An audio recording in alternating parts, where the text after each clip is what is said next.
Stir up the power within you. This is just a share, a reminder to each and every one of us. You have the power within you. Awaken that power within you, because there will be times when the odds are against you. It's easy to think that you cannot make it.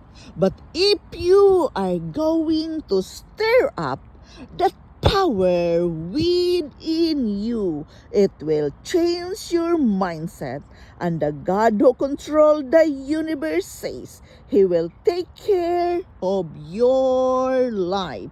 He will take care of your enemies. So don't be discouraged. Just stir up that power within you.